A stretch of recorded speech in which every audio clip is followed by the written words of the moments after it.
This piece of metal was the roof of another static caravan until gale force winds ripped it off and deposited it here. The owner of the park couldn't quite believe his eyes.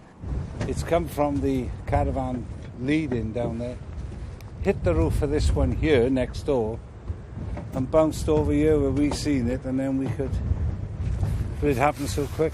You can't, and anyway, when it's happening and it's coming off, you daren't go near it. The storm left chaos in its wake. Across the UK, fallen trees affected roads and railways. Here in West Wales, gusts of more than 100 miles an hour left many homes in need of repair. This tree that had stood for more than a century at Towyn School was ripped out by its roots. As work got underway to remove it, many in this village felt they'd had a lucky escape.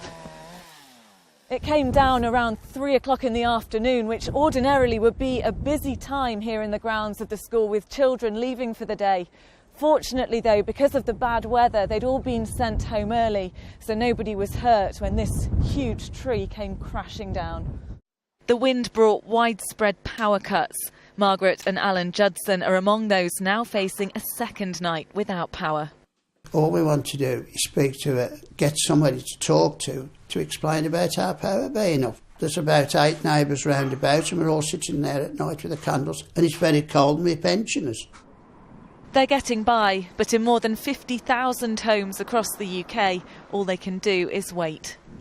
We have had garden sheds take off and come into our lines. All sorts of things have actually collided with our overhead lines, and that's caused most of the problems. But in some areas we've had the 100 mile an hour gusts, some of the poles have actually snapped. This, taken in the northeast of England, shows the kind of problems they're up against. Across Ireland, more than 160,000 remain without power. The damage here in County Kilkenny is plain to see. I saw the tree coming straight at us, and of course it hit the car, but like, what can you do? I never realised I could move so fast. 5 minutes later we both, looking as you can see, we both would have been dead. Yeah. You know, it was just the look of God, really. I mean, things like that can be replaced.